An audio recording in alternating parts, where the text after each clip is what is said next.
transición es esta. Por tanto, basado en los primeros 3 capítulos, él viene a concluir esto. Ahora, déjenme poner mis cartas sobre la mesa. En inglés es la palabra disclaimers, ¿ok? Cartas sobre la mesa para que no haya malos entendidos.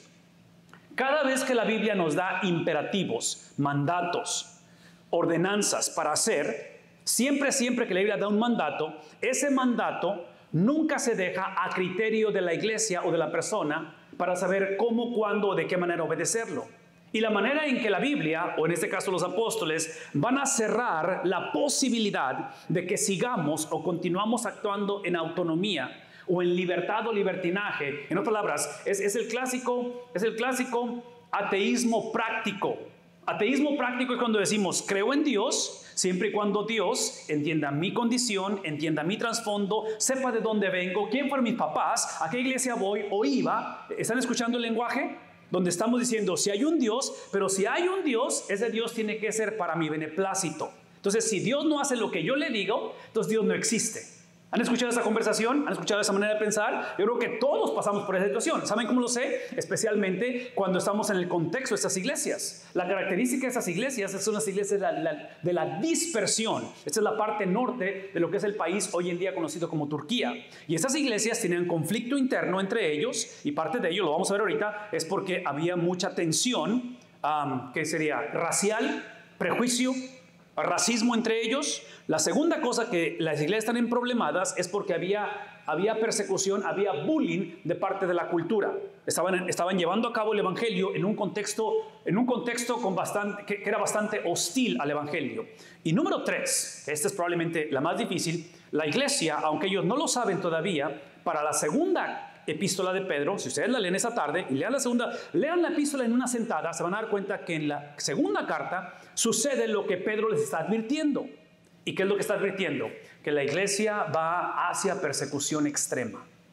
Y la iglesia va a conocer persecución. Entonces, problemas internos, problemas en el entorno y persecución extrema. Entonces, cuando nos encontramos o la iglesia encuentra situación, típicamente nuestra tendencia es que queremos hacer cosas, venimos a la Biblia para que Dios nos diga qué hacer, cómo navegar, ahorita que está esta situación, que viene esta prueba, o a lo mejor que hay éxito, estamos en tiempo de graduaciones, ¿no es cierto? Entonces, tiempo de graduaciones, mamá celebrada la semana pasada, Día del Padre. Entonces hay celebraciones, y en tiempos de abundancia, en tiempos de escasez, venimos a la Biblia para que nos diga qué hacer. Entonces, trágicamente, la tratamos, para aquellos que son de mi edad y más grandes, la tratamos como si fueran las páginas de la sección amarilla de un directorio telefónico, que hoy sería que Google, ¿sí? Cuando el directorio telefónico lo buscábamos para buscar un carpintero, un albañil, quien me arregle la estufa. Entonces, venimos a la Biblia para que nos diga qué hacer. Escuchen lo que voy a decir, porque aquí está el ejemplo,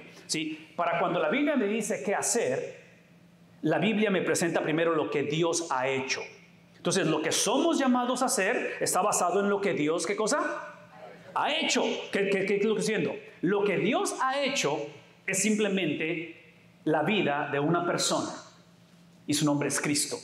Cristo ha ejemplificado lo que Dios. Cristo es el cumplimiento, Cristo es la expresión, Cristo es Dios mismo obrando y actuando. Entonces, vean lo que está diciendo el apóstol Pedro. Dice, por lo tanto, basado en todo lo que he explicado por 3 capítulos, puesto que, ¿quién?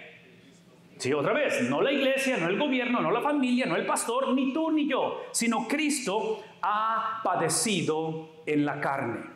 Entonces, si queremos procesar, otra vez, en este caso, hablando de padecimiento, si queremos procesar esto, tenemos que entrar en lo que se conoce como las matemáticas de la sumisión. Y aquí es donde ilustra esto, en cuestión de Cristo. Porque una vez más, lo que el apóstol Pedro no va a permitir que la iglesia haga, es decir, Pedro, dinos qué hacer y simplemente hacerlo. Otro paréntesis rápidamente para ilustrar lo que estoy diciendo. Ustedes conocen la gran comisión, Mateo capítulo 28, versículos 19 y 20. Por lo tanto, otra vez, transición gramatical, por lo tanto, ir y predicar, y empieza a describir lo que la iglesia necesita hacer. Observen que el 19 y 20 de Mateo 28 está basado en el versículo 18. El versículo 18 dice, toda potestad me es, ¿qué cosa? Dada, ¿dónde? Como en la... Y ahora sí, por lo tanto, Entonces, ¿qué es el punto? Que lo que la iglesia es mandada a hacer está basada en lo que ya sucedió. ¿Qué es lo que sucedió? Si ustedes observan los versículos previos, especialmente el 16, el 17, mismo capítulo, Cristo se aparece resucitado, ya victorioso se aparece, y dice el evangelista Mateo que cuando lo vieron, algunos adoraron y otros dudaron. ¿Qué es el punto? Ve lo que voy a decir. El versículo 18 de Mateo 28, la gran comisión, no depende si lo creemos o no. Porque esa es parte de lo que tiene que ver con la palabra de Dios. La veracidad de la Biblia no depende si lo creemos o no. ¿Estamos conscientes de ello?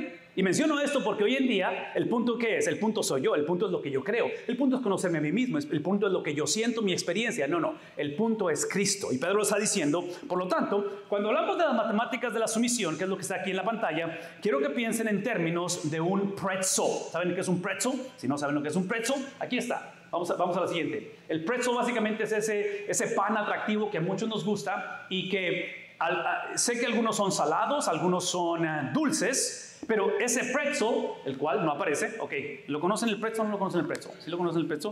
Ok, si no lo conocen, se los voy a presentar. ¿Lo alcanzan a ver? ¿No lo alcanzan a ver? Ok, pero el punto es este. Cuando piensan en un pretzel, piensan en ese pan que tiene 3 agujeros. Los 3 agujeros, el distintivo de este pretzel es que es un solo pan, 3 agujeros. Y menciono esto de un pan, 3 agujeros, porque lo que no podemos hacer es separar. Si separan los agujeros, deja de ser el pretzel, porque no puede ser 2 agujeros, ni puede ser un agujero. Y menciono todo esto porque en las matemáticas de la sumisión, vamos a lo que sigue, encontramos esto. Estas son las matemáticas de lo que estamos hablando de un solo Dios. ¿Cuántas personas? 3 personas. Esas 3 personas no implica que son 3 dioses, es un solo Dios. Es simplemente que en los designios de Dios, en la soberanía de Dios, Él ha decidido revelarse a sí mismo de esta manera. Y eso es extremadamente importante, porque el apóstol Pedro nos está diciendo, por lo tanto, basado en los padecimientos de Cristo, que en este caso Cristo vendría siendo la segunda persona de las 3 personas, Padre, Hijo, Espíritu Santo. Entonces, la segunda persona, que es una sola persona, tiene 2 naturalezas. Y otra vez, yo sé que eso es un poquito medio complicado y yo sé que nadie vino a una clase de matemáticas, sí, esta mañana, pero aquí está mi punto. Mi punto es de que cuando habla acerca de los padecimientos de Cristo, que son históricamente narrados, documentados, por favor escúchenme, no solamente se llevaron a cabo simplemente para que lo recordáramos en un canto, que lo acabamos de hacer, no simplemente para que lo veamos como un evento histórico que es necesario o para que lo celebremos en Semana Mayor. Los padecimientos de Cristo, Pedro está por mostrarnos, fueron llevados a cabo dentro de una relación en comunidad, dentro de un propósito, dentro de una sumisión, dentro de la cual esos padecimientos, esos padecimientos, sí, drásticos que fueron, radicales que son y dolorosos que son, y encontramos la pérdida de la vida de Cristo, ¿sí? Esa pérdida, esa entrega, ese sufrimiento de Cristo fue establecido desde antes de la fundación del mundo como parte del propósito redentor. ¿Qué si yo les dijera que esta mañana, sabiendo de antemano, porque todos yo creo que somos lo suficientemente grandes de edad para saber que en este mundo hay sufrimiento, qué si yo les dijera que el compromiso que Dios hace con su pueblo es que cuando pasamos por sufrimiento, es un sufrimiento dentro de la economía de Dios que Él ha establecido desde antes de la fundación del mundo. Y menciono todo esto porque típicamente como reaccionamos o como reacciona nuestra cultura cuando el sufrimiento se hace presente, número 1, es cuestionar que Dios tiene control de las cosas. Número 1. Número 2, que esta es la parte más difícil para la iglesia, es pensar o procesar que Satanás tiene el mismo poder que Dios. Por eso hay tanta maldad, tanto sufrimiento. Y Cristo nos está mostrando que el sufrimiento, que la maldad, que la traición que Él experimentó, que el rechazo de su pueblo y eventualmente ser entregado a autoridades romanas, eventualmente ser enjuiciado legalmente, eventualmente ser mutilado su cuerpo, eventualmente colgado en una cruz y eventualmente asesinado, todo eso sirvió los propósitos ¿de quién? De Dios. Entonces, ¿qué es el punto? El punto otra vez, piensen en términos de lo que está diciendo el apóstol Pedro. Vean lo que dice aquí con respecto a esto. Esto involucra, vamos a la que sigue. Esto involucra que ahora nuestra unión con Cristo, si es que conocemos de Jesús o deseamos conocer de Dios esta mañana, es que esa unidad, si queremos o si continuamos hablando acerca de esa resurrección de entre los muertos, el preámbulo tiene que ser el unirnos a sus padecimientos. Eso es lo que está llevándonos el apóstol Pedro. Vayan conmigo una vez más, versículo 1. Por lo tanto, puesto que Cristo ha padecido en la carne, entonces ahora sí, ha padecido, es lo que ya sucedió, es lo que Dios hizo, el prezzo, la conversación antes de la fundación del mundo. El Padre le entrega al Hijo los que deben ser salvos. Ustedes son el regalo que el Padre le dio al Hijo antes de la fundación del mundo. Y en esa conversación, el Hijo, otra vez, cede, o el Hijo decide dar su vida en rescate por muchos. Entonces, basado en ello, observen esto. Ahora sí, versículo 1, dice, armaos también, sí, vosotros. Es donde habla acerca de la acción. Entonces, este verbo o esta acción está basado en lo que ya sucedió. Una vez más, voy a decir una vez más, esto es extremadamente importante.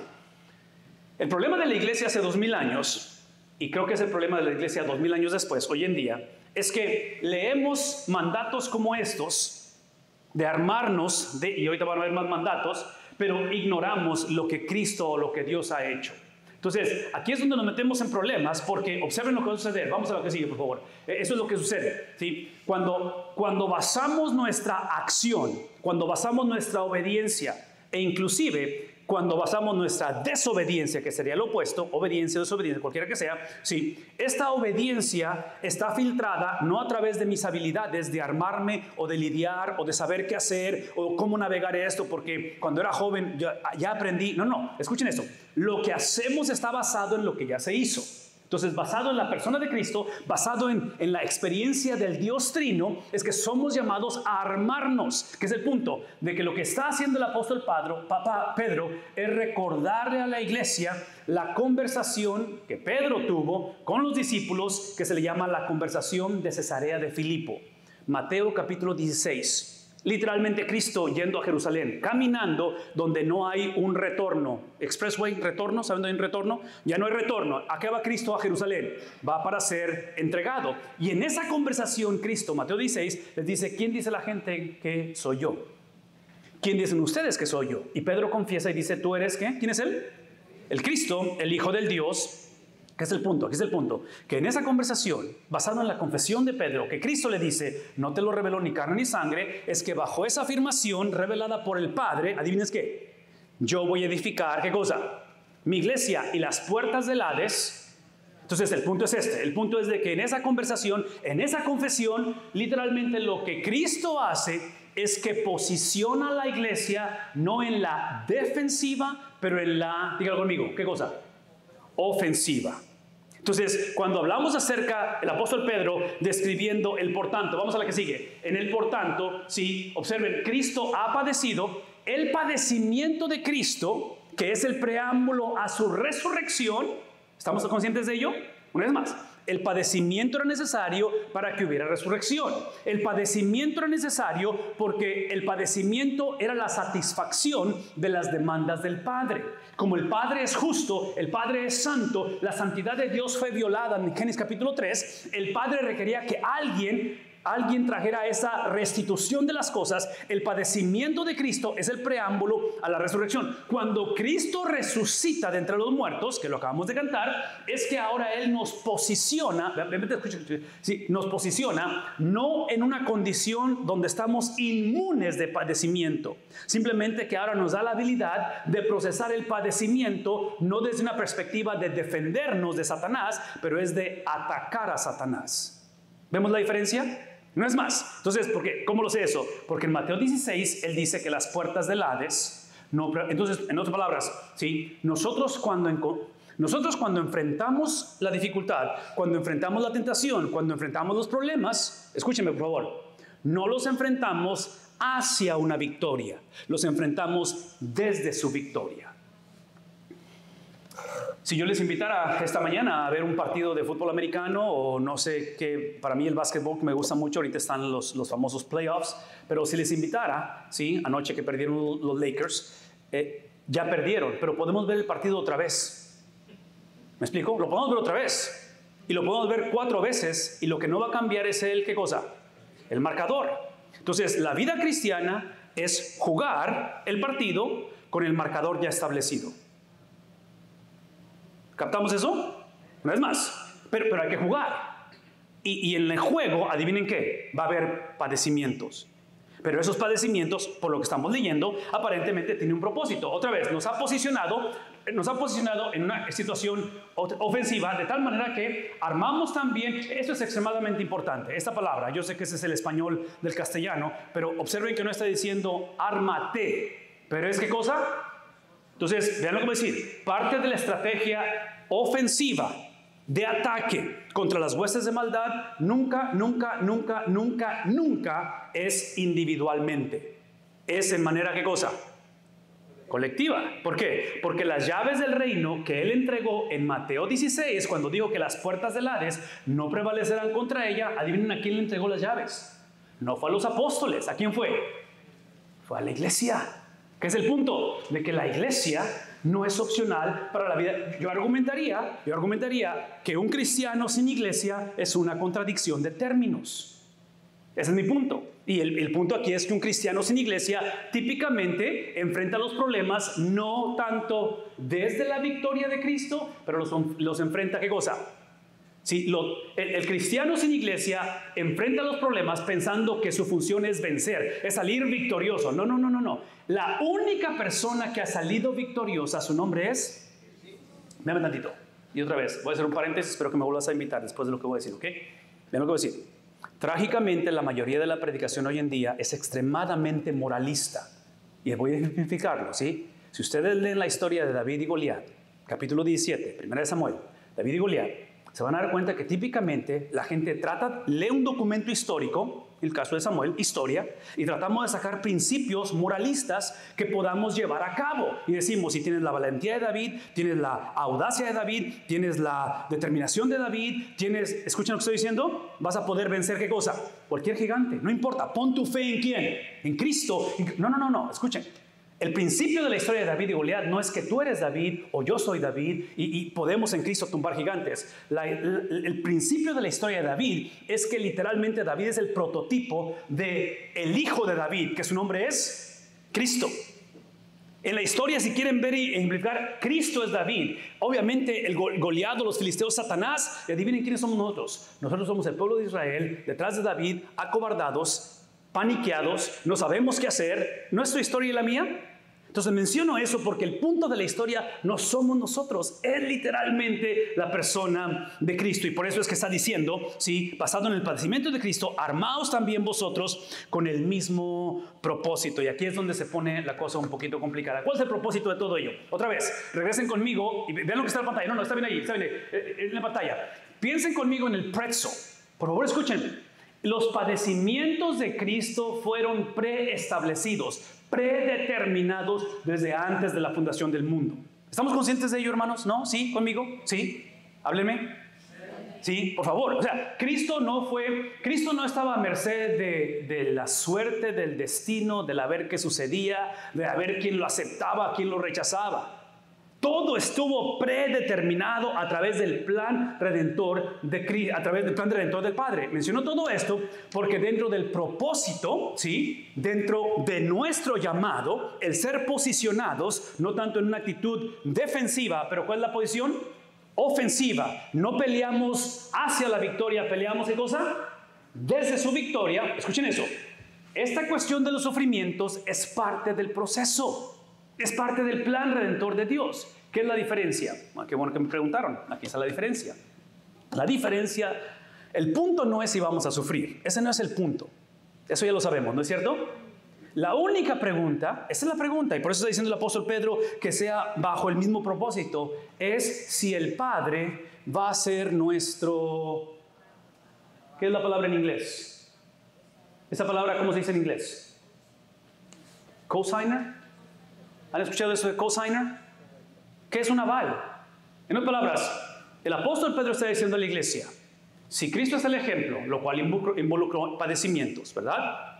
Es simplemente parte, estamos en un mundo gobernado por Satanás temporalmente, es un mundo que otra vez fue afectado por la rebeldía del hombre. Entonces, dentro de ese plan redentor que involucra los padecimientos modelado por Cristo, el punto no es si vamos a sufrir o el punto no es cómo reaccionamos al sufrimiento. El punto es quién es Cristo, por qué sufrió Cristo y cómo reaccionó Cristo. Porque la historia nos muestra que en el sufrimiento de Cristo, el Padre fue su, ¿qué cosa? ¿Cómo lo sabemos? ¿Cómo sabemos que el Padre se responsabilizó de las consecuencias de la obediencia del Hijo? ¿Cómo lo sabemos eso? ¿Qué sucede ese domingo en la mañana? La resurrección de Cristo entre los muertos no es otra cosa más que simplemente diciendo el Padre. Eso es el Padre diciendo y actuando. El Padre está diciendo, todo lo que mi Hijo vivió por 33 años en la tierra, su obediencia perfecta, la misión por la cual Él vino, que fue a padecer, a sufrir, su vocación, literalmente todo lo que hizo, yo me hago responsable, de tal manera que el domingo en la mañana, el salir de entre los muertos no es otra cosa más que la intervención del Padre diciendo, este es mi Hijo amado. ¿Recuerdan Lucas capítulo 4? Después que sale de las aguas del bautismo, dice, este es mi Hijo amado en el cual, ¿qué cosa? Tengo complacencia. Entonces ese es mi punto es esto. ¿Cuál es la garantía de que tú y yo saldremos de la tumba un día? ¿Cuál es la garantía de que la muerte física es simplemente, no es que cesemos de existir, es simplemente una transición de la vida? ¿Cuál es la garantía? ¿Cómo sabemos? Yo argumentaría esto, y otra vez, espero que me vuelvan a invitar por lo que voy a decir. Yo argumentaría que la garantía de nuestra resurrección inicia en poner nuestra confianza en la persona de Cristo. ¿Me explico? Dame tantito. Pero esa es solamente una de las dos caras de la misma moneda. Toda moneda tiene dos caras. Entonces, cuando hablamos de entregar mi vida a Cristo, lo que muchas veces no se nos explicó o convenencieramente ignoramos es que seguir a Cristo es unirme a Él. ¿En qué cosa? En sus padecimientos. De tal manera que los padecimientos, vean tantito, la manera en que procesamos esta vida en este mundo, en las altas y bajas, esta es la, ¿qué palabra quiero usar aquí? Esta es la garantía, esta es la certeza y la comprobación de que el Padre va a hacer. Todo lo que estoy tratando de decir es esto. Lo que no podemos seguir haciendo es la moneda que tiene ¿cuántas caras? Dos caras. Lo que no podemos seguir haciendo, porque eso es lo que hemos hecho convenencieramente, hemos divorciado las caras. ¿Qué estoy diciendo? Que muchos hemos puesto nuestra confianza en Cristo, hemos vivido como hemos querido. ¿No? ¿Sí? Hemos vivido como hemos querido y basado en esa decisión cuando tenía 14 años, 27 años, queremos que al final de la conversación, adivinen qué, Él me saque de la situación. Sí, no funciona de esa manera. Sí, otra vez, son dos caras de una misma moneda. Lo que queremos es que el Padre se haga responsable de las consecuencias. Vamos a lo que sigue. Fíjense cómo termina esto. No solamente es que tiene que ser el mismo propósito. En otras palabras, el punto aquí es que cuando atravesemos padecimientos, que el padecimiento sea filtrado a través del mismo propósito. Ese es el punto, ¿verdad? O sea, que mis decisiones sean filtradas a través de una persona y esa persona no soy yo. No es más, que mis decisiones sean filtradas a través de una persona y esa persona no soy yo. ¿Quién es esa persona? Es Cristo. De tal manera que, observen lo que está diciendo, no solamente a través del mismo propósito, pues quien, hablando de Cristo, pues quien ha padecido en la carne, ha terminado con el pecado. Vean lo que dice aquí. Esta cuestión del padecimiento otra vez, la manera en que ese padecimiento fue el preámbulo para terminar con el pecado. Vamos a la que sigue, muchachos. Tiene que ver con que Él ha terminado con ello. Entonces, la razón por la cual somos libres del pecado, vean lo que voy a decir. La razón por la cual somos, y cuando digo somos, yo sé que muchas veces no nos sentimos libres, pero somos libres. Entonces, siempre regreso casi a la misma analogía y pienso en el 19 de julio de 1997. En el 97, el 19 de julio del 97, mi esposa y yo nos casamos. Legalmente nos casamos. ¿Vean lo que voy a decir? Son casi 26 años de matrimonio donde los sentimientos han pasado altas y bajas. ¿Conmigo? Porque se llama vida, ¿no es cierto? Cambia, todos cambiamos, pero esos cambios, ya sea emocionales, cambios físicos, obviamente hemos cambiado físicamente, ¿sí? En fin, esos cambios no alteran la legalidad de la experiencia. ¿Estamos conscientes de ello? Entonces, cuando hablamos acerca de esta experiencia con Cristo, ¿sí? Hablamos de sus padecimientos y lo que Él ha terminado, cómo Él ha roto las cadenas del pecado en nosotros, eso no altera cómo nos sentimos. Inclusive, no altera las experiencias que estamos teniendo. Y menciono todo esto porque aquel que ha hecho la obra es aquel que ha determinado la razón para cual la ha hecho. Entonces, aparentemente, por lo que estamos leyendo, ¿sí?, basado en la persona de Cristo, es que el propósito no es evitar padecimiento. El propósito es usar los padecimientos para crecer, ¿qué cosa? En semejanza a Cristo. Ese es mi punto, es crecer en semejanza a Cristo. Versículo 2, rápidamente, para concluir. De tal manera, eso es lo que implica, caminar en semejanza a Cristo. ¿Ven lo que dice? ¿Cuál es el punto? Dice, para vivir el tiempo que le queda en la carne.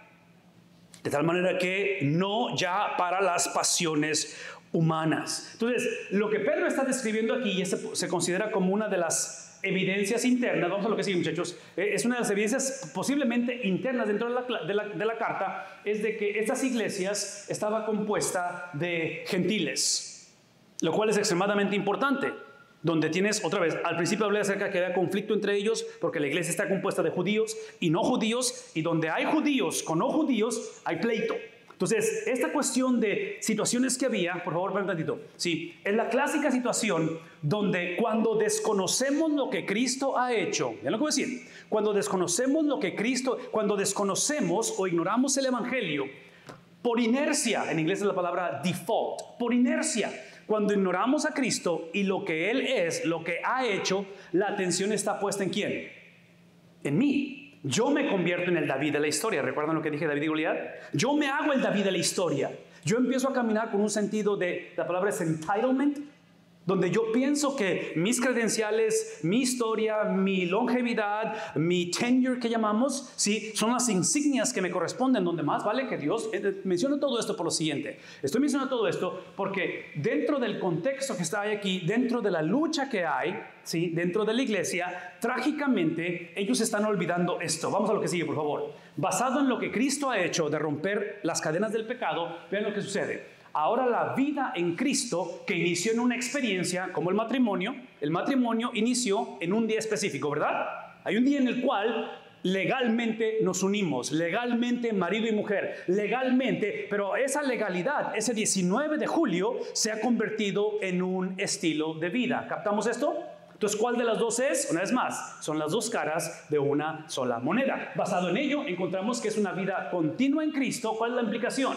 La implicación no es que la vida va a ser mejor, la vida va a ser más llevadera. La implicación es que legalmente, aun cuando no me siento, la implicación es que legalmente, aun cuando dentro de mí hay luchas, y es obvio que caemos y batallamos, legalmente, dice el apóstol Pablo, que estamos muertos, ¿a qué cosa?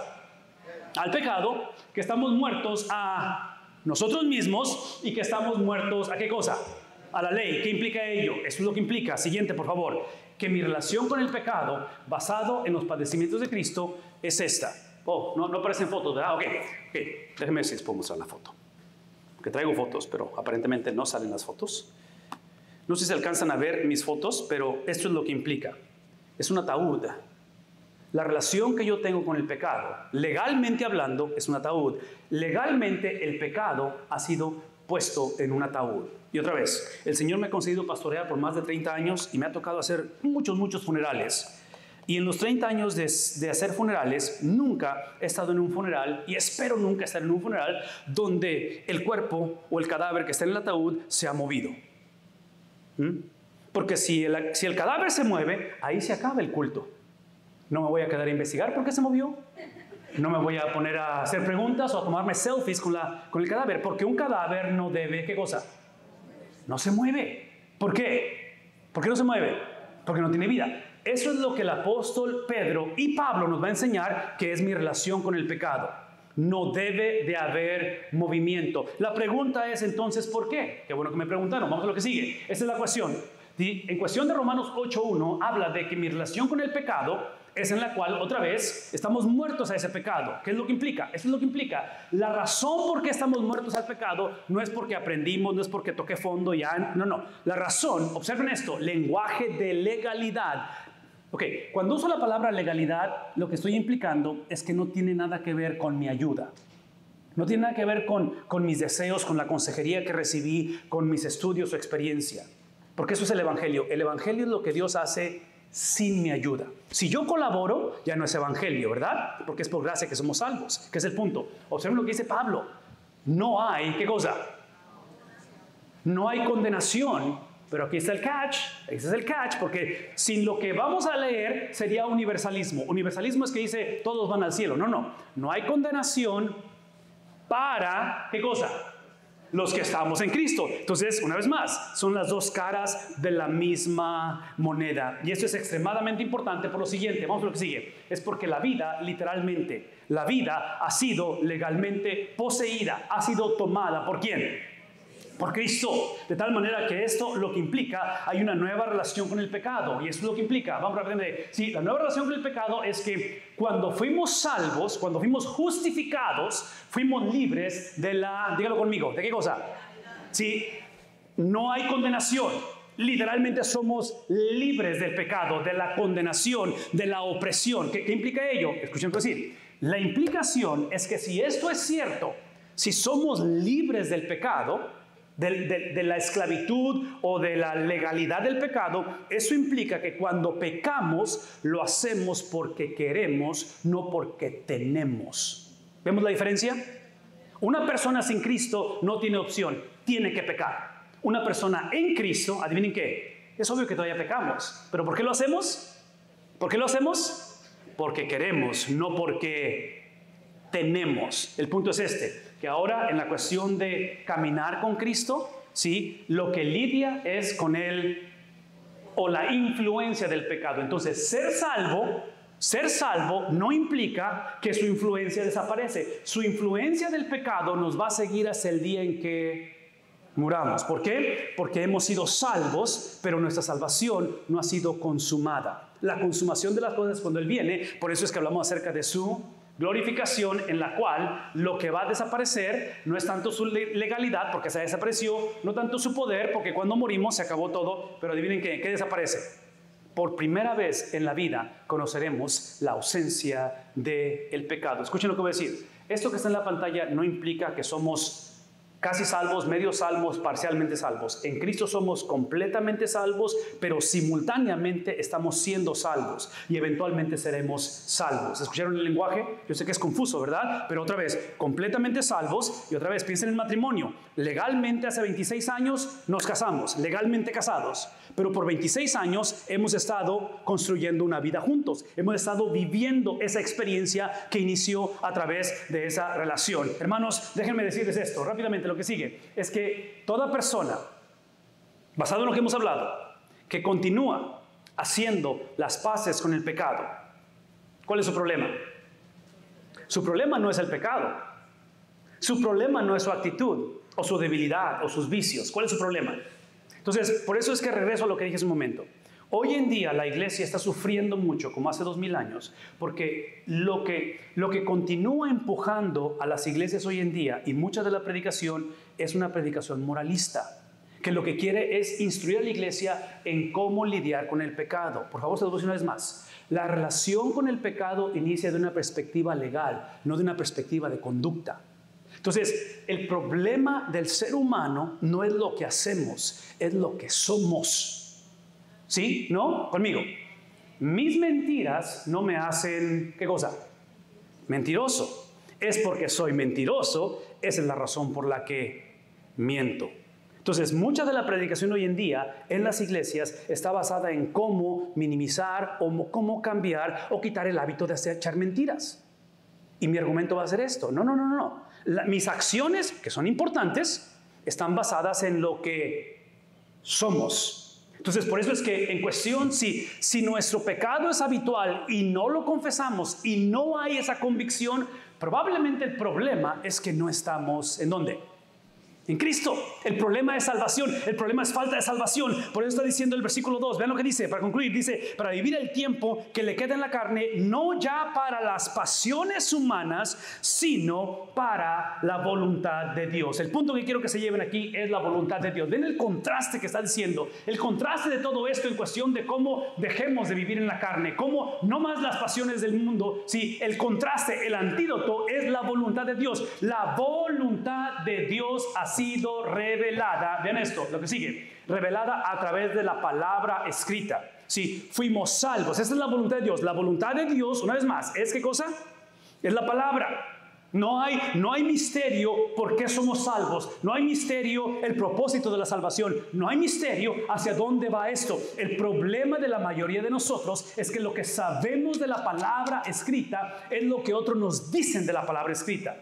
Típicamente no nos tomamos la responsabilidad de entender que fuimos salvos por la palabra hecha carne, que es Cristo, pero cuando somos salvos por Cristo, somos salvos para la vida, el estilo de vida, la mentalidad, el sentir de la persona de Cristo, que es la palabra escrita. ¿Qué implica ello? Versículo 13, Romanos 13, ven en la pantalla. Romanos 13, 13, esto es lo que implica que andemos decentemente. No andaban con decencia como de día. Y aquí está implicando la indecencia. Observen la lista de las cosas. Versículo 14, en lugar de hacer esto, de esa indecencia, observen, anden bien, antes bien, dice ¿qué cosa? Otra vez. Vestidos del Señor Jesucristo, de tal manera que eso es lo que va a ayudar a no persistir en proveer las lujurias de la carne. Lo que quiero que recuerden es esto. Vamos a la que sigue. Sí, es que hablar de un cristianismo carnal, ¿qué cosa? Es una contradicción de términos. Es incoherencia pensar en cristianismo carnal. ¿Me explico? Y menciono esto porque yo sé que la Biblia menciona, vean los pasajes, Romanos 2.14, Romanos 3.1, Romanos 3.1, donde habla acerca del hombre carnal, el hombre espiritual, el hombre natural y el hombre de la carne. Hermanos, por favor, escuchen esto. No nos mantenemos salvos a nosotros mismos. Somos salvos por gracia y nos mantenemos salvos también, ¿por qué cosa? Por la gracia. La implicación de ello, de no mantenernos salvos con los mismos, esta es la implicación, es de que el mandato, lo que sigue, el mandato es la perseverancia de los santos. El libro de Hebreos, el libro de Santiago, están escritos, y aún Pedro, porque la iglesia no estaba. ¿Qué es lo opuesto a perseverar? ¿Qué es lo opuesto a perseverar? ¿No perseverar? ¿Tirar la toalla? ¿Rendirse? ¿Desertar? ¿Me explico? La iglesia, especialmente cuando está pasando persecución extrema, adivinen qué va a suceder en persecución extrema. Va a empezar a saltar, va a empezar a brincar la situación donde van a quedar los que realmente son, ¿qué cosa? Salvos. Entonces aquí está la pregunta. ¿Cuál es la certeza de que somos salvos? ¿Cuál es la certeza de que das tu vida a Cristo en este momento? ¿Cómo explicas de que aquellos que estuvieron aquí por muchos años ya no están? ¿Qué acerca de mi sobrino y de mi hijo y de mi nieto? ¿Que los mismos no se bautizaron? ¿No crecieron en el Evangelio? ¿Y dónde está esa generación? ¿Qué pasó con ellos? Ven tantito. Porque no podemos cuestionar la salvación de nadie. Pero aquí el punto no es el individuo, aquí el punto no es lo que hizo o lo que le pasó en la escuela bíblica de vacaciones o en el viaje misionero. Aquí el punto de la historia es ¿quién? ¿Quién es el punto de la historia? Es Cristo. Entonces mi punto es este, que la manera en que Dios ha escogido preservarnos es a través de cómo caminamos en similitud a Cristo. Si no estamos caminando en similitud a Cristo, hay dos posibilidades. La persona es salva, pero está confundida porque todavía piensa que esa persona puede determinar para qué soy salvo. O posiblemente la persona no es salva, pero piensa que es salva. ¿No? ¿Sí? Pero hay una tercera posibilidad. Hay personas que son salvos y que no saben que son salvos. ¿Y saben por qué digo eso? Porque cuando no conocemos la palabra de Dios, Satanás es estratégicamente sutil, astuto, si puede confundirnos. Él es el padre de mentira. Él tiene la habilidad de hacer lo que se le llama counterfeit, la falsificación de las cosas. Entonces, esta mañana yo simplemente quiero que pensemos que la manera en que Dios ha escogido preservar a la iglesia inicia a través de una decisión puesta en Cristo Jesús, la obra expiatoria de Cristo, pero eso produce un efecto de dominó, que en medio de circunstancias difíciles, en medio de una generación que es hostil al Evangelio, aprendemos a caminar en el estilo de vida de Cristo. La palabra santificación o santidad o santos no significa sin pecado, simplemente significa ser apartado. ¿Y saben por qué digo la palabra apartado? Porque literalmente antes estábamos apartados de Dios y hoy estamos apartados para Dios. El punto es que siempre estaremos apartados. La única diferencia es estamos apartados de o estamos apartados, ¿qué cosa? para. O es un de o es un para. Hace 2000 años, el pretzel. ¿Recuerdan el pretzel? Hace 2000 años, leímos hace un momento Filipenses capítulo 2. ¿Recuerdan que lo leímos congregacionalmente? Y en Filipenses capítulo 2 es la expresión, es la narrativa, es el documentar, es la perspectiva de este hombre llamado Pablo, el cual él estaba apartado de Dios, iba rumbo a Damasco con cartas del sumo sacerdote. ¿A qué iba? A perseguir a la iglesia. Enemigo de Dios. ¿Quién se aparece? Se aparece el pretzel. Se aparece la presencia de Dios, la totalidad de Dios, segunda persona, pero es Dios, ¿verdad? Se aparece y le dice: Saulo, Saulo, ¿por qué me persigues? Dura cosa te es dar cosas contra el aguijón. Quien se le aparece al apóstol Pablo, ¿verdad? Es literalmente el Dios de la Biblia, el cual encontró a Saulo de Tarso apartado de él. Cuando se aparece Cristo, lo aparta ahora, ¿qué cosa? Para él. Sí.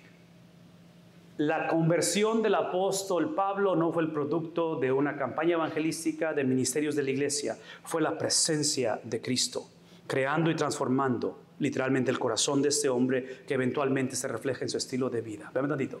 Esta mañana la invitación es simplemente que podamos reconocer, o podamos por lo menos entender, que quien quiere confrontar o quiere hablar o quiere literalmente apartarnos para Él es Cristo.